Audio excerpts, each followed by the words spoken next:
But I thought you wanted to be cured. That's what I thought too, Doc. But there ain't no cure for who you are. Then you must live forever in the prison of your mutant powers. I am my powers, and the good they can do for my friends and for the whole world. I reckon maybe I can live with that after all. Thanks anyway, Doc.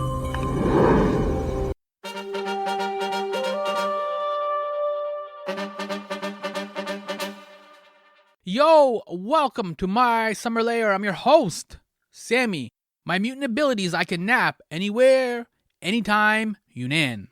It's the return of Saturday morning cartoons. Well, on Wednesdays. Wednesday morning cartoons. It's not quite the same ring. Still, feel free to yam sugary cereal as you watch. I ate Fruit Loops. There was no treat at the bottom of the box, which is great because you always have to dig in the box and you get your elbow all dirty and it's a mess. I'm talking about X-Men 97. Here's your previously on X-Men bit. I can't do the voice. Rogue, one of the X-Men mutants, is born with the ability to absorb the memories, powers, and physical traits of anyone she touches, which means she can't touch people. For Rogue, it creates a strange isolation and a love-hate relationship with her superpowers and who she is becoming. Rogue is one of the many mutants featured on Marvel's X-Men, the animated series, which broadcast 76 episodes starting October 31st, 1992, Halloween 1992. Rogue was voiced by Lenore Zann, and she'll continue to voice Rogue in this X-Men revival. Yes, because it's a cartoon, X-Men 97 picks up right where the original TV show finished on September 20, 1997, which means, sadly, Professor X is still dead. Lenore infused Rogue with a sorrowful loneliness while also being southern and so sassy. Oh, you better believe my ears went all red when she called me sugar. In this conversation with Lenore, we trace her journey from Australia, coming to Canada, starring in Canadian classics like Happy Birthday to Me, yo, so happy I got that one in there, to going to York University where she studied drama and political science, eventually employing those poli-sci courses when she became an MP as part of Justin Trudeau's Canadian Parliament. I know, I get it. We're going to talk about X-Men cartoons and being a member of Parliament. That's how this chapter of My Summer Lair is going to go. X-Men 97 is currently streaming on Disney+, so you can set the VCR for that. Here we go with my gifted conversation with Lenore talking about Rogue back in action in X-Men 97. You get it? Gifted? X-Men? Stephanie, save me! Sound, the final frontier. My Summer Lair is an enterprise, a pop culture voyage with a continuing mission to explore strange new worlds, to seek out new creators and celebrate established producers, to boldly go where no podcast has gone before. And now here is your host, Sammy Younan. You had that really great Rogue jacket too. The little X in the corner there. I know. That's from the Uncanny Experience. That's a thing that is happening in Minneapolis on an annual basis now, where people can go into this Xavier's school for the weekend and be students. Mm-hmm. It's really fun. So I went last, Yeah. yes, and they gave me a jacket. But you can order them from the Uncanny Experience. That's really cool. Did you like the Xavier's Lounge at the Toronto Comic Con? They had a lot of beanbag chairs and old school couches. I did. It was so much fun. Mhm. Yes. Those beanbag chairs were deadly though. Trying to get up off of them. Yeah. Oh my gosh. Yeah. I think the rule is generally once you graduated university, that's it for beanbag chairs. No more beanbag. Yeah, the center of gravity is just too much to overcome. Right. But this was your first con in Toronto, is that correct? Yeah, that was the first time we'd been invited to a Canadian con. Mhm. We've been doing a lot of different American ones, but this was the first time we'd been actually invited to Toronto or to Canada. So we were really glad to be there.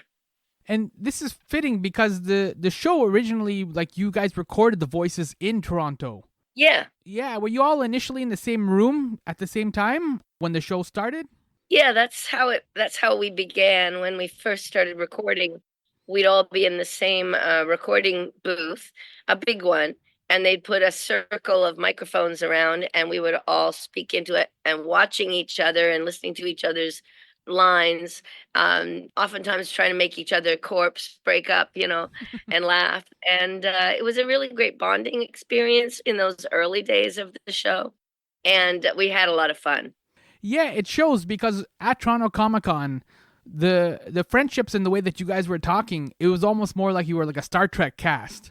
There's a Yeah. deeper connection. Whereas, like, I'm sure now you are recording like just by yourself in a studio, right? So you don't have Yes. all the microphones set up, but you could see that Yep. those initial bonds, like you guys were a team as much as the X-Men were a team. Absolutely, absolutely. And it was nice having the premiere in LA because we got to meet some of the newcomers to the show.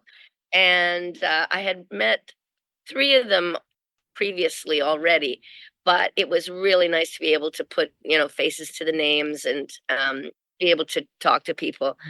It was interesting too because when I met Holly Chow, who's now playing Jubilee, she cried when she met me. I mean, she just said, "Oh my God, Lenore, it's like we used to play X-Men in the playground at my school."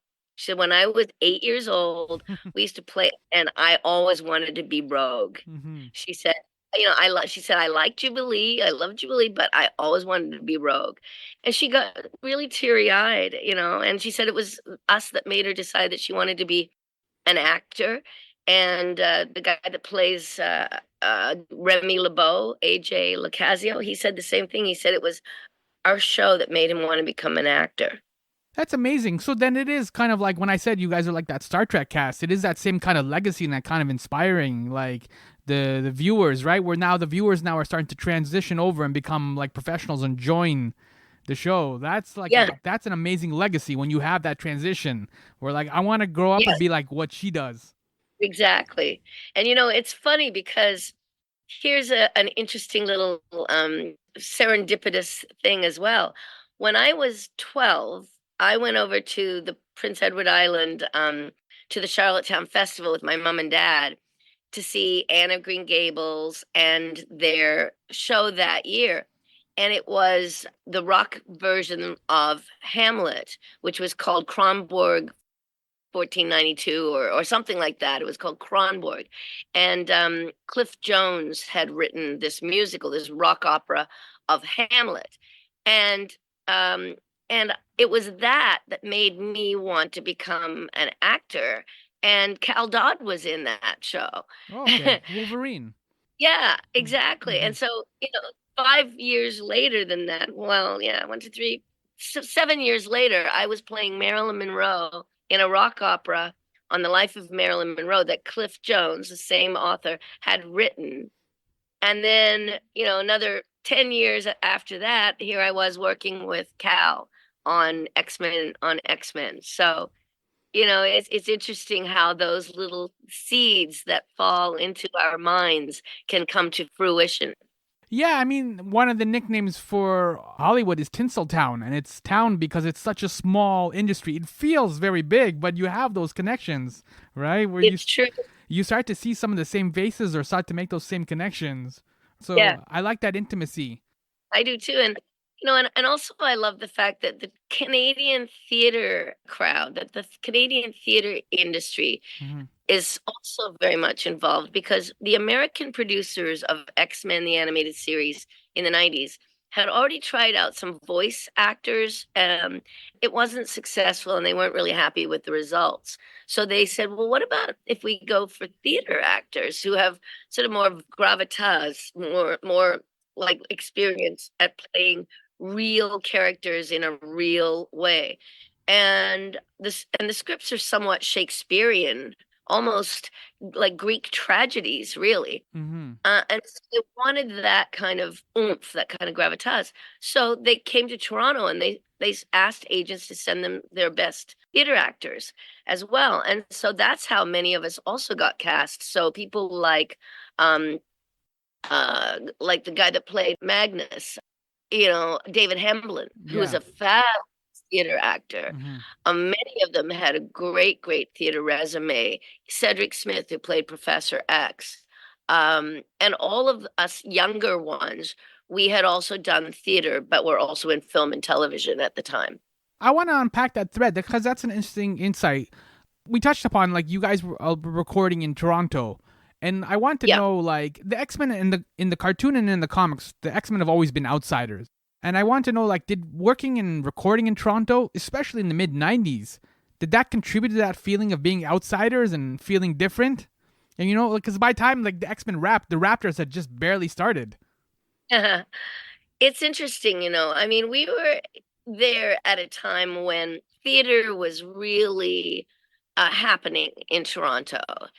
Um, I had just done a show called Unidentified Human Remains and the True Nature of Love with Brent Carver and a number of other incredible Toronto actors. And I had actually done that show for about 2 years in Toronto. Then I went to Chicago with the show, then New York off Broadway at the Orpheum Theater. And then I'd come back. And that was when I got X-Men. So there was a lot going on in Toronto. It was really blowing up at the time. It was a lot of excitement. We were doing a lot of film and television. CBC was really on a roll. Many of us were doing radio dramas and doing, guest starring on different shows for CBC.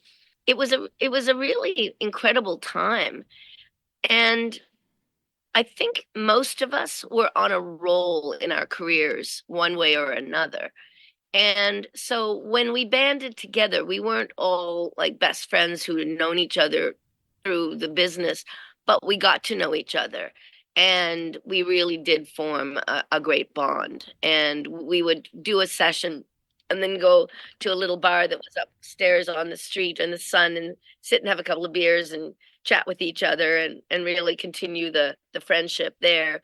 And when the show finally ended, it was sad. It was like, oh, it's like we'd been in a TV series, like on as a cat TV series for 5 years, and then it was like, okay, well now it's over. So we had a big wrap party, and I think it lasted 2 days, and that's a good party. Yeah, we ended up in Cal's pool at his house, which he still remembers to this day. Yeah. And not just theater, I also want to acknowledge, or just take a moment to acknowledge, you were in Happy Birthday to Me. Yeah. I did a lot of horror films during the 80s. But that's a Canadian classic, Happy Birthday to Me. And I think I think you survived this one too, didn't you? I did. Yes. Actually, there's a number of them that I survived and a number of them that I did not. But they called me the Canadian Scream Queen for a while there because I was doing so many of these horror films.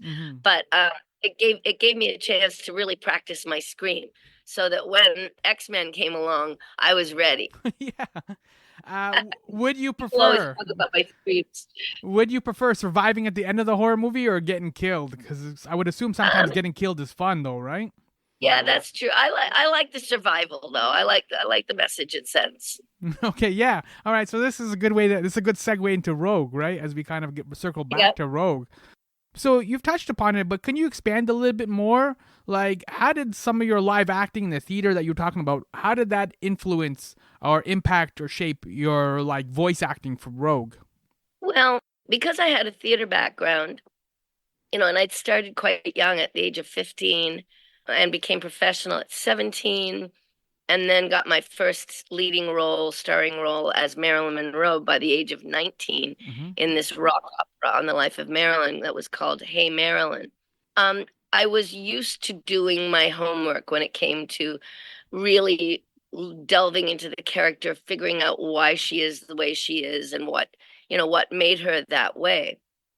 And so with Rogue, I was able to take what was written and what was given to me as her history and try to incorporate it into my voice so that you did hear a lot of her pain, her loneliness, as well as her sense of humor and her self-deprecation and her unwillingness to take fools lightly. Sassiness. Right, exactly. She's sassy for sure.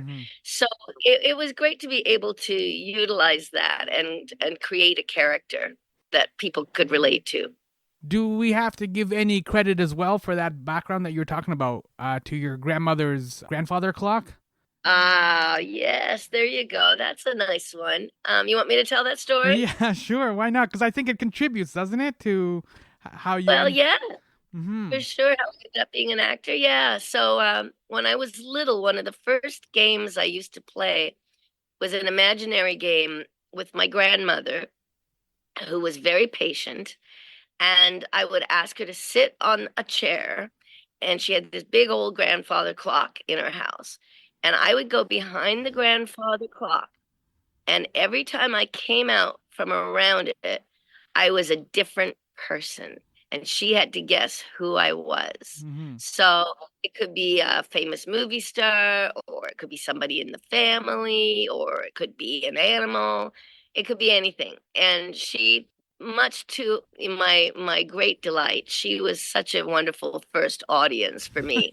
And I think, yeah, that is like a type of that is acting. That's becoming a character. Mm-hmm. So early when I was showing signs of that kind of proclivity to try and portray other people. Yeah. Also my grandmother, I found out years later, was also in the arts herself. She was a chorus girl in the 1920s Ooh. in music in Sydney Mm-hmm. and in Newcastle where she lived. And she had a beautiful singing voice and she played piano. And she and her boyfriend used to perform at the halftime of the cinema when they would play movies. Back in those days, with reel to reel film, they would have to have a halftime when they would change the reels of film. Mm-hmm. And so they would hire entertainers to entertain the audience of the movie theater while they were changing the reel of film. And so my grandmother and her boyfriend were the singers and performers, played piano and sang duets during that time. So I think, okay, I do come by it quite honestly, Mm-hmm. this talent and this desire to perform. And I would assume too that means that grandmother knows how to like encourage you as well. So as you're coming out from behind the clock and you're like these characters, she kind of knows Yeah, more than just encouraging children. Like she kind of knows how right. to encourage that creative spirit. Exactly. And she always said to me, Lenore, go out and set the world on fire. Just go out and do it. Don't let anything stop you. And that really did help set the wheels in motion for my going out and trying to set the world on fire, not literally, but figuratively. Yeah, which again brings us back to Rogue because like Yeah. what were your first impressions of Rogue when this character came to you? Well, I saw the drawing Mm-hmm. of Rogue when I did the audition, the callback. And she was standing there, with poise and grace, with one hand on her hip and a real sassy attitude, as we've discussed. And I was told she has we're looking for a woman with a deep, husky, sexy voice who can do a Southern accent. And my agent went, well, Lenore, that's you. Like, there's nobody else in town that quite fits that bill. And so I went in and I took a look at the character drawing and I thought, yeah, I can do that. And then I went into the booth and I read the little monologue that they had for me, which was, I remember to this day, my daddy liked to kill himself when he found out I was a mutant. I remember had me a boyfriend when I was 13, had me a boyfriend till I kissed him. Poor boy went into a coma for 3 days. It got so if I touched anybody, it just drove the life right out of him. Oh, I don't know, Beast. You know everything. What makes us like the way we are anyway? And that was the little Amazing, yeah. spiel. Yeah. And then I was screaming on the headphones in Los Angeles on the other end. And I found out later it was Larry Houston and all the producers. Mhm. And they were saying, don't let her leave the building. That's her. That's Rogue. That's the one where we've been looking for. And the rest is history. It is not just history, but also future because now X-Men 97 is back, right? So Days of future past. there you go. So what is it like coming back to Rogue after all these years? I know you've done some video game work there after the show finished, but generally you haven't really like hung out with Rogue or been Rogue for a number of years. So Yep. what were you looking forward to when you got back to being Rogue? Was it the sassiness or flirting with Gambit, or was there any particular aspect of Rogue that you were looking forward to? All of the above. I mean, what's not to love about Rogue? She is such a cool cat, right? Mhm.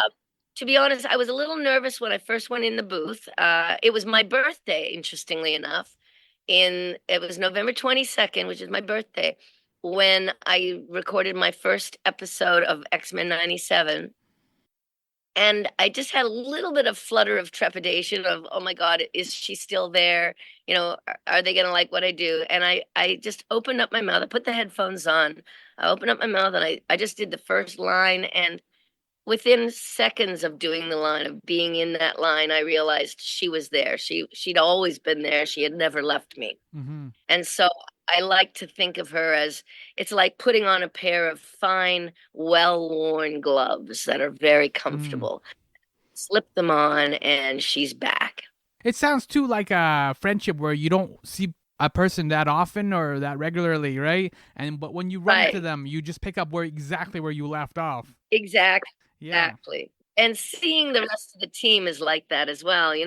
When we get together, when we got together for the premiere in LA and the premiere in Toronto, and any of the Comic Cons where we get to be a team together, it's so nice just to be back with the family, Mm-hmm. and our X-Men community has been growing and growing and growing, and I feel like we are a family. So I oftentimes call us the X-Men Familia, family, like we're all inclusive, everybody is welcome.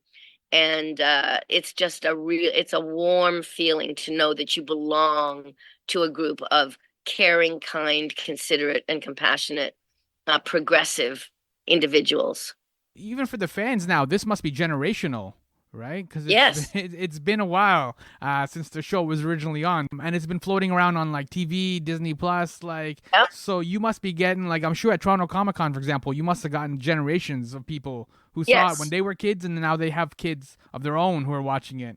Exactly. Yeah, we actually sometimes get three generations. Wow. The grandparents had children who they turned on to X-Men, and those parents have children.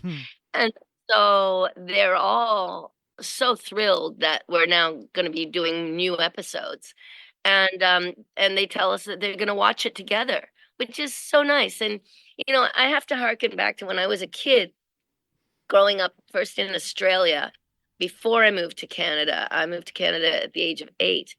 But my mom and dad and I used to watch The Wonderful World of Disney on the weekends together on our little black and white television. And we loved that show. That was our favorite show. It was my favorite show. And I always wanted to get to Disneyland. And when I was 8, we moved to Canada, but we sailed over on a ship, the SS Canberra, and we sailed first to San Francisco and then Los Angeles, and we got off in Los Angeles. Mom and Dad took me to Disneyland, and then we drove from there. We rented a car, drove from there all the way to Las Vegas, and our car broke down on the main strip of Las Vegas. So then we had to get a Greyhound bus the rest of the way to Regina, Saskatchewan, which is From where my dad, Vegas yeah, from Vegas. to Regina? Oh, man, how long did Yeah. that take? Like a month or I something? can't remember. That's I don't remember. That's a crazy journey. And that's how we landed in Canada, on Yeah. Greyhound bus. So Yeah. on my papers that show, when I first came to Canada, it says, "How did you arrive?" Greyhound bus. That, Funny. yeah, that must have been like quite a, like, I've been to Regina. I've never been to Australia. I would assume that Regina is in many ways the opposite of Australia. Lots of snow. Yeah, right? And very flat. So yeah, we were there for about a year. That was our first year in Canada. We saw snow for the first time. But I had this thick Australian accent, and the kids had trouble understanding me, and they'd say, "Well, what language do you speak in Australia?" Yeah. You know? Yeah. And I mean, English, right? But with a strine accent. But so we stayed there for a year, and then they heard how beautiful Nova Scotia was, and so Mom and Dad wanted to see Canada. And so then we actually camped. We had a camper trailer we got, and we camped all the way across Canada to Nova Scotia, to Truro, Nova Scotia, where Dad then had a job at the Nova Scotia Teachers College, and Mom had a job at the junior high school, Truro Junior High School. And then we fell in love with Nova Scotia, and we never left. So that's why I grew up in Nova Scotia after that. But like I said, I became an actor, a professional at 17, and I was off doing work around the country and in the States. Mm-hmm. By the time I was 18 or 19. This might be cheap psychology, but doesn't that kind of restlessness and like moving around and getting on Greyhound buses and all that kind of like does that kind of contribute a little bit to some of the loneliness that Rogue felt? Because you would always, Absolutely. I would always assume that you would be an outsider a little bit of everywhere you went. Exactly. And, people say, "Oh, well, you don't have an Australian accent." And I'm like, "Yeah, that's because the kids made fun of it in school. Mm-hmm. They'd make fun of it." You were the So mutant. I was the mutant. Mm, So yeah. I kind of had to always try and fit in, Mm-hmm. wherever I went. Even when we moved to Nova Scotia, to Truro, we moved 4 times during that time period when we were there. So I went to all different schools, met all new kids, and was constantly kind of trying to reinvent myself to fit into whatever situation I found. And so I think that that definitely had an impact on my portrayal of Rogue and understanding her loneliness and how she just wants to be normal like everybody else and she just wants to fit in. Mm-hmm. And I think a lot of people can relate to that in that character. And that's why they also love her because she reminds them of them. Yeah, but also Rogue in the cartoon in the original series, like she came to, I guess, peace with who she is, right? The classic line Yeah, was, "There's no cure for who you are." I can't do the voice, but exactly. uh, In the Cure, the episode The Cure, mm-hmm. when she goes to Muir Island because she wants to have her mutant powers removed by this genetic scientist who has claimed that he can do it. Obviously, she finds out that this is he actually wants to harness her powers, and Mystique wants to harness her powers and use her for ill purposes. But in the end of that episode, she has what I would call a spiritual awakening when she realizes that it's her superpowers that are so unique that actually make her who she is. And while they bring her pain because if she touches anybody skin to skin, she can drain them of all their life force and therefore become stronger herself. That means she also can never be intimate with anybody. And therefore she can never, have a love partner and a family. And that makes her feel extremely lonely. Mm-hmm. But in the end, as we said, she comes to the realization that these powers are what make her who she is. So she has to learn to embrace them and embrace herself and accept herself for who she is. And at the very end of the episode, she says, "Well, I realize that my powers are me and I can use them for good. And I reckon I can live with that. So there ain't no cure for who you are." And I love that. I think that's a very powerful message for many, many people who are struggling with their own identity. Mm-hmm. Well, it's a core message of the X-Men, which is like what Professor X set up. I know these are not real people, but you know what I mean? Like, he basically had a dream. He was like the Yeah, mutant MLK, and his message right. was, he wanted people to go on the same journey that Rogue went on, which is like, look, you're weird, or you have lasers that come out of your eyes, or whatever it may be. You're covered in blue fur, but you will eventually come to a peace and understanding of who you are and acceptance of who you are. And eventually you hope that other people will accept you for who you are. Right, exactly. And the newer characters that are now come to Professor X's Academy for Gifted Mutants with the same thing. They don't, they don't know how to accept or love themselves. They don't feel comfortable in their own skin. And to be honest, another factor of how I can relate to Rogue was I quit drinking 28 years ago during the last season of X-Men the first time around. Like I quit drinking before we started recording that season. And Congratulations. That's amazing. thank you very much. Yeah, Mm-hmm. I'll be celebrating 28 years this April 12th. And I realized that I was drinking because I didn't feel comfortable in my own skin. Mm-hmm. I used it as self-medication to try to make me feel like I was okay, instead of just going, "You know what? There's a beautiful person inside of you and a powerful being. You just got to learn to accept that person and that powerful being and give them some self-love and encouragement." Um, and embrace who you are. So I had to go through the same thing. And I think a lot of people also will use substances or behaviors that aren't healthy for them because they just don't feel comfortable in their own skin and they're not able to accept themselves for who they are. So, my message again is, yeah, you need to fill that empty void inside of you with some self-love and acceptance, because filling that empty void inside of you with outside things is not going to work. It might for a little while, and you might fool yourself that it's working for a little while, but eventually it will come back to bite you. Which is an odd segue for us to talk about politics, because with politics, you have to confront the current realities. You have to make things better. You have to address situations. You know what I mean? You can't just delay them or hope things get better or whatever, ignore them. Right. And I Yep. want to pick up, just touch upon your political career, because I find this fascinating. Mhm. When you were at York University, you studied drama, and we've already Mhm. covered that with your theater work, with your X-Men work, movie work. But what sparked your interest in politics? Well, I took poli-sci as well in university because I had two great interests, and one was the arts, performing, and one was politics.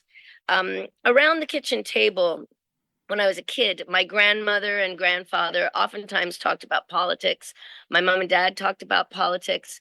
And so at a very early age, I was aware of what politics were and how unfair things were for some people, how civil rights were so important to fight for, social justice, standing up for the underdog, for people who didn't have as much power, they didn't have as much money or power, racialized communities, women's rights were a big issue. And so I was imbued with that at an early age. And, for years I was an activist, and I would do things as an actor that would, I'd go to rallies and help support world peace and anti-nuclear organizations and environmental organizations and women's rights and LGBTQ rights, things like that. But when I went into politics, I realized this was an avenue that I could use all those passions and really try to make a difference in the world, and try to bring more people an awareness of how other people were faring, because sometimes we live in our own little pockets of humanity. We don't really realize what's going on over there. And this is, of course, before the Black Lives Matter Mm-hmm. happened. And so it was important to me to address issues on a larger scale. And when I was asked to run for politics, I just thought, well, what have I got to lose? I looked at it like it was a big audition. I'll either get it or I won't. My dad gave me all the encouragement in the world and said, "Yeah, go ahead, like go, like why not?" And I won, in a landslide, and they called it a Zan slide. I won with so many. Yeah. So uh, Yeah, that's I ended cool. up in politics for 12 years, 4 terms. Mm-hmm. 3 terms as a provincial legislator, as a MLA, member of the Legislative Assembly in the Nova Scotia House of Assembly. And then my final term was as a federal MP with Prime Minister Trudeau. And that was, again, very exciting and very challenging. This is maybe a bit of a complex question, but like you said, so you're a member of parliament. Does being in government affect change or the status quo, or does making something like X-Men affect the change? Like, what have you found has made the positive changes? Like, is it working within the political system, or is it like doing something with the arts, for example, a play, a movie, an X-Men cartoon? Like, how do you find like we impact and change? Right. I say both. You have to do it from within and from without. So you need people on the inside who are progressive, compassionate, caring, want to make a difference, want to change the world so that people are all respected, that there is tolerance and, that equal rights for everybody.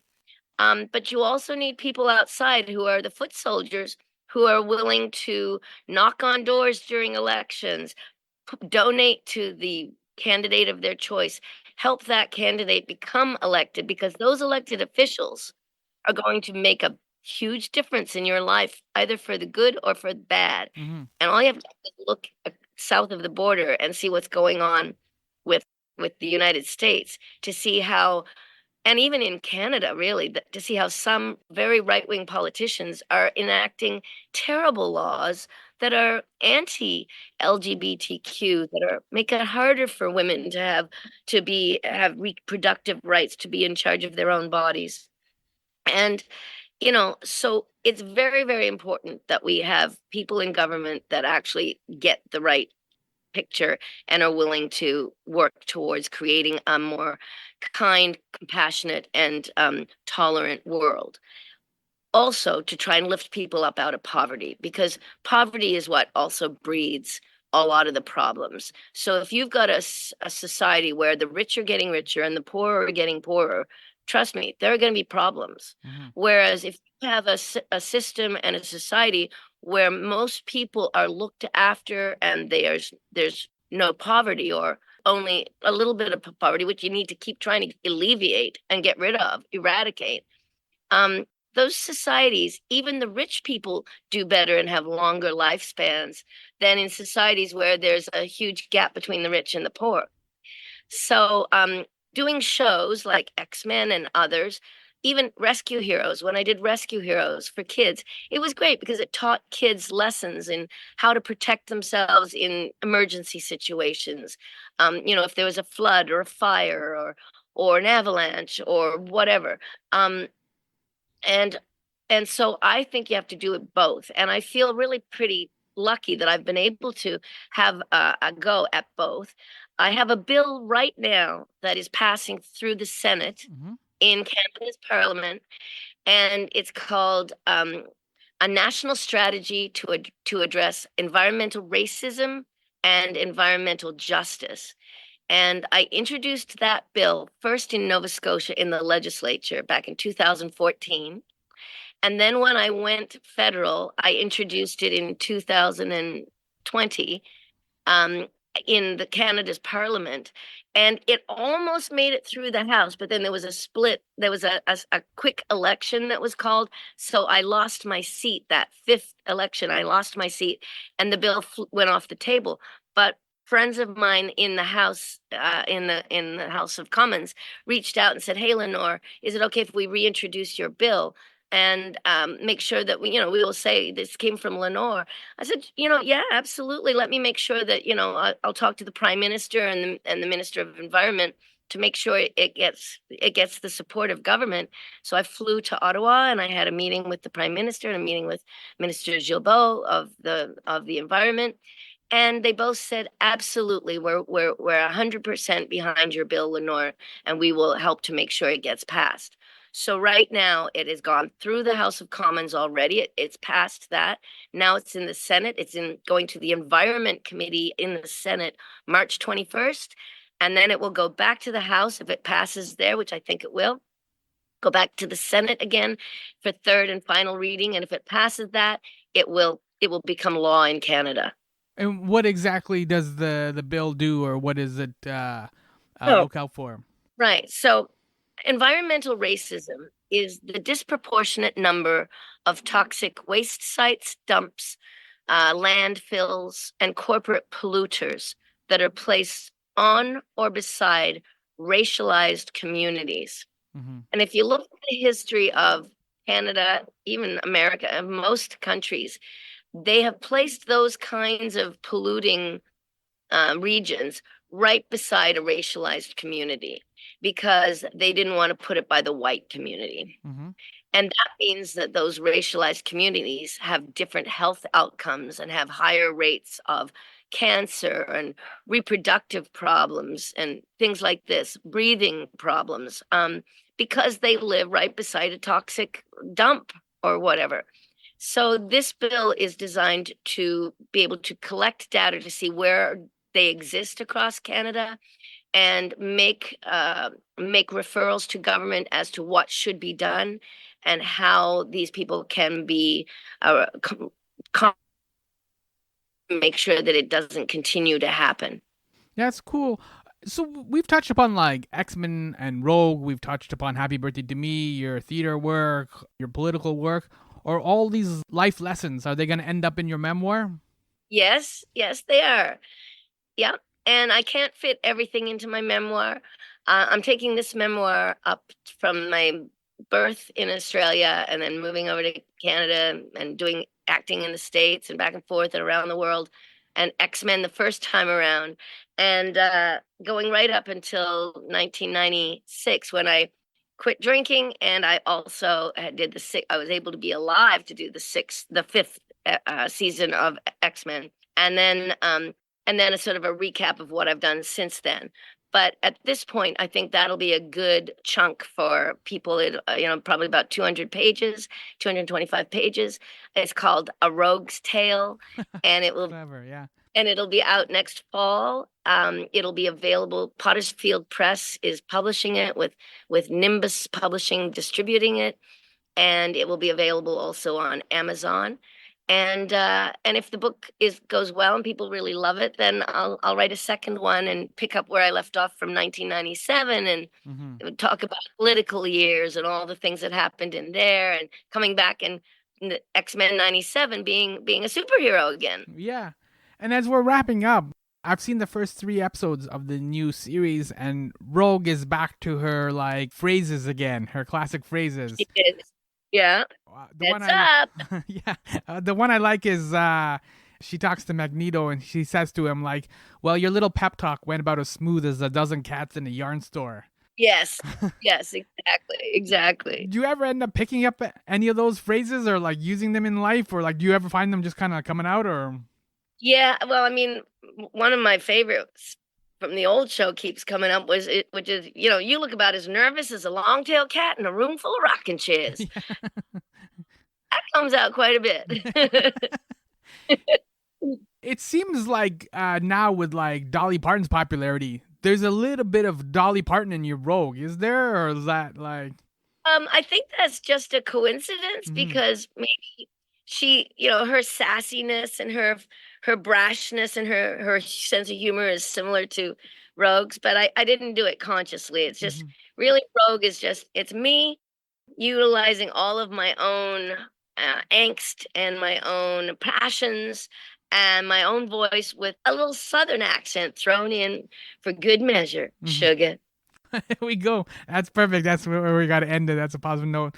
Thank you, Lenore, so much for hanging out. It was great. I didn't get the chance to talk to you personally at Toronto Comic Con, but I saw you and I was there at the Xavier's Lounge. Yeah, I thought I saw you too. Yeah.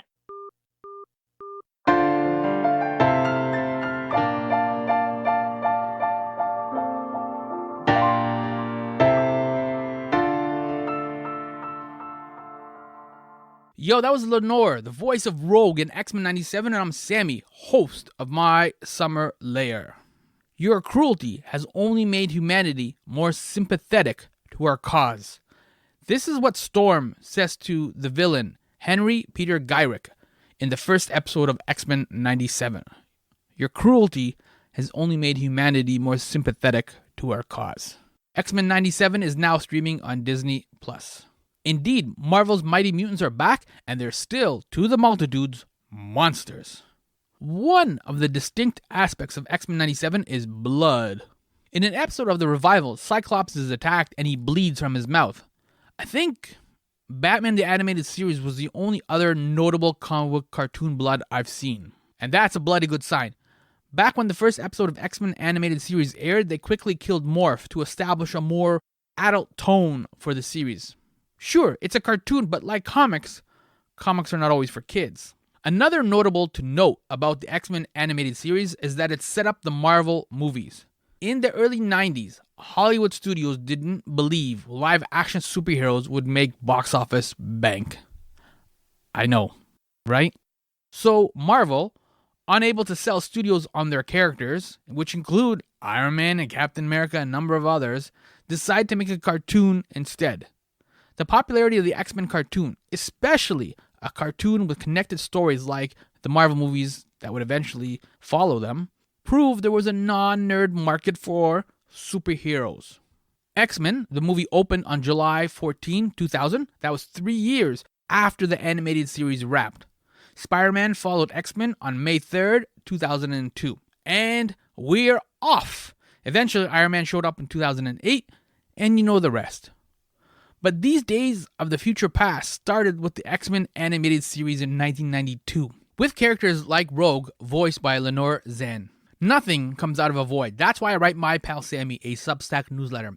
Pop culture is like a road trip, and I want to know how we got here, and I want to understand where we're going. The future is as thrilling as the past. It's 2024, we're watching a TV show called X-Men 97. The future is as thrilling as is the past. So sign up today and improve your future. MySummerLair.com/subscribe or Google My Pal Sammy Substack. I don't think you even need to put the Substack. I think if you just Google My Pal Sammy, bam, number 1. And please sign up as soon as you hear this because, look, let's be honest here, I'm not the only one with the mutant ability to nap. Napping is infectious.